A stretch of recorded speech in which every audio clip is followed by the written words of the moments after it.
Sup, Nerdmigos? I'm the Jive Talking Nerd, John Norgrove. We've got Wife here. We're here for another review, Jive. And today we are talking about the 2019 thriller comedy, fucking guess, Parasite. This is a great movie. That is an unacceptable thriller comedy. That's very strange. It's so weird. But yeah, so we watched the Korean film Parasite. This is a Korean film, right?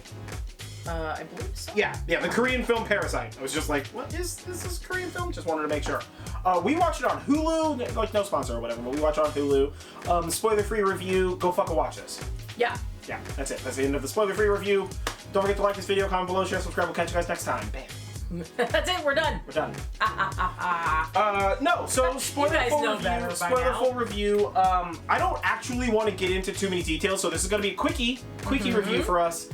Because I think that you need to experience this movie unfolding. This movie built a lot of tension. Yeah. It was incredibly tense. It had fantastic character development. Yeah. It unraveled what it was doing in a great way. Yeah. It was very masterful in that it only let you know about the next reveal when you needed to know about it. Yeah, absolutely.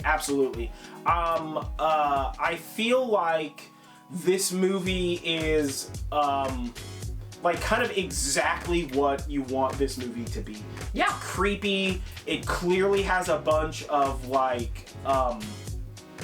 really interesting caricatures of people. Yeah. There's two families, right?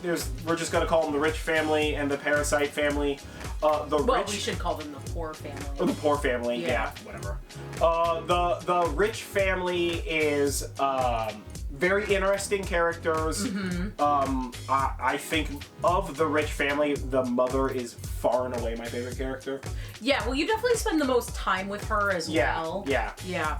And then there's the poor family, and of them, I think the daughter's my favorite, but they are a very interesting family. Yeah, well, right? Both families are really very interesting in their own ways, and this movie, I think, talked a lot about class divide from people who are just barely making ends meet, trying to, do anything that they can to make ends meet, and then they sort of find a cash cow of sorts. Yeah. And then on the parallel opposite side of that, you see a very well-to-do family and how they live, and it's just, they're very stark comparisons to each other. Definitely. That this story weaves together exquisitely.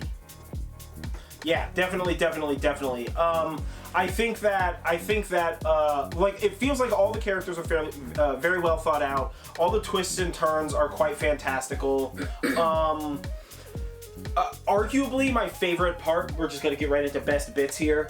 So spoiler-free best bits, so don't, your best bits, be spoiler-free about it, but, or not necessarily spoiler-free, but non-revelatory, don't reveal things. Okay. But for me, the far and away the best bit is the rainstorm.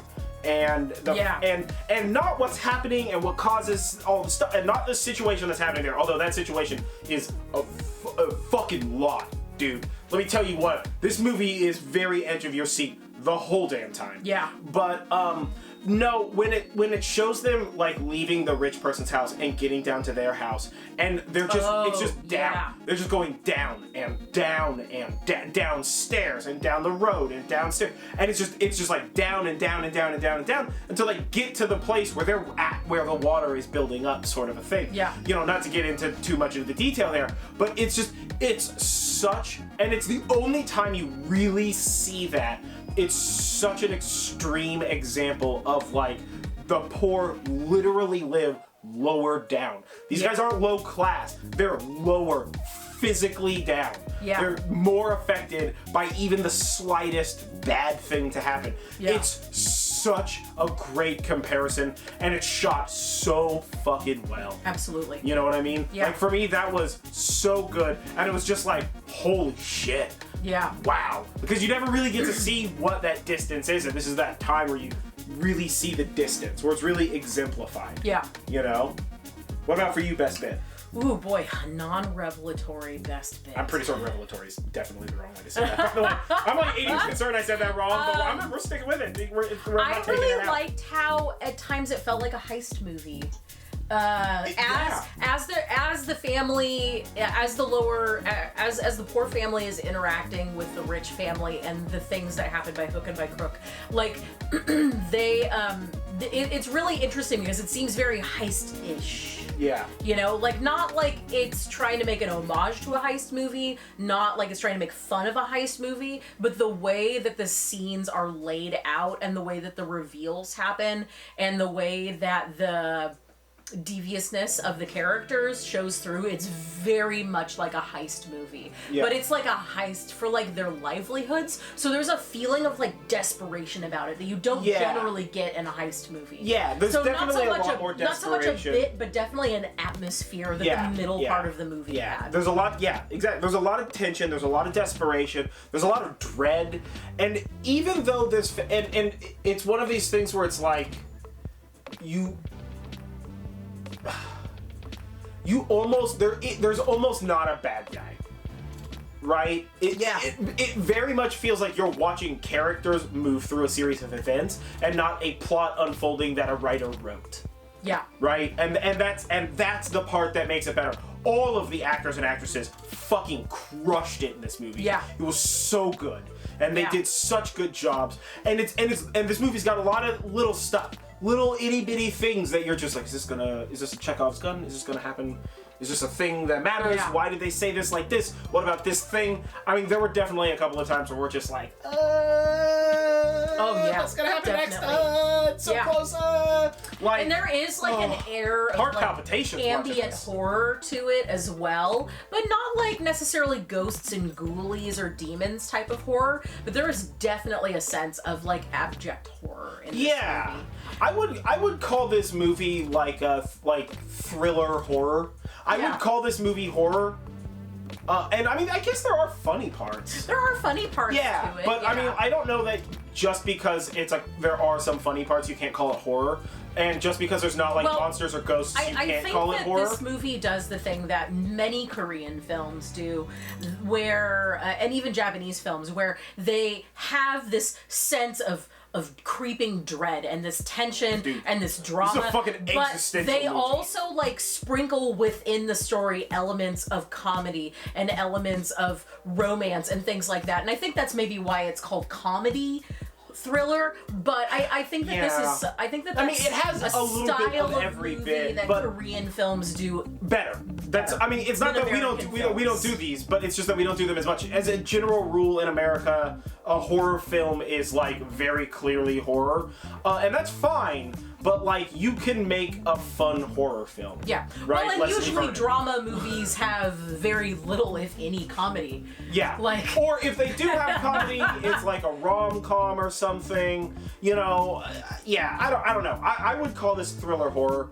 And I would highly recommend that you go out and watch it. Yeah, absolutely. There's nothing else I can say. We waited to watch this for really no reason, and I am very disappointed that we waited as long as we did. Yeah, seriously. I don't know. Yeah. I think it's just one of those, like, there's always something that's on our list to watch. So sometimes movies just kind of get put to the back burner. Well, and this happened at a time when going to the theater was still acceptable, and this probably came out in the theater at a time. Did this come into the theaters in the U.S.? It did. And I think it probably came in at a time where either there were other movies that were higher on our chain, or we just couldn't afford spending like $100 on a night going to the theaters. To go to the theaters and whatnot. But this was a fantastic movie. If you liked it, let us know. Comment below and do all that kind of stuff. Yeah, what did you think of this movie? Yeah. Who was your favorite character?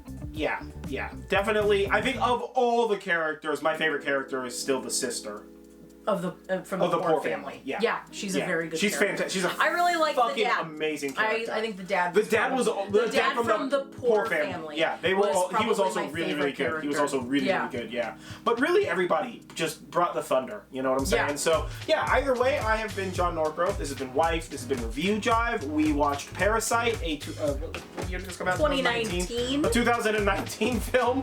Korean comedy thriller horror sort of film. It was fantastic. fantastic. Yeah. Give it a watch. Yeah. Trust me. This movie goes up there with Train to Busan. In the like, I'm literally and Space Sweeper was another one that we recently watched and did a review on. That like I just Korean. No, I know that. I'm not talking about Korean films. I'm just listing foreign films that are so good. We're definitely gonna watch them again. Yes, absolutely. You know, but there's definitely some foreign films where we're like, this is good, but like, eh. But this one was so good. I definitely want to watch this again. I actually think this would make a great party film.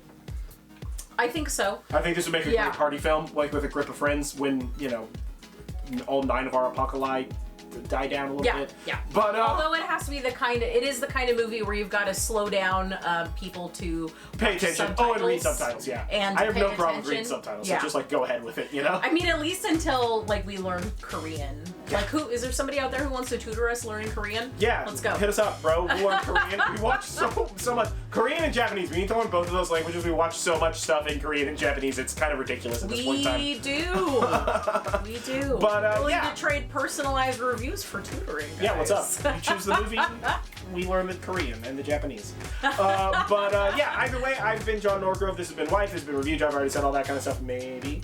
Don't forget to like this video, comment below, share, subscribe. Ring the bell.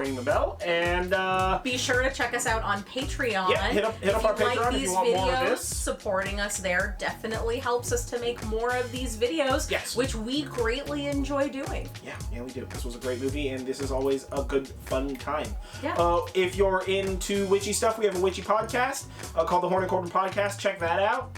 And that's available everywhere. And we'll catch you guys on the flip side, right? Yeah. Don't trust housekeepers.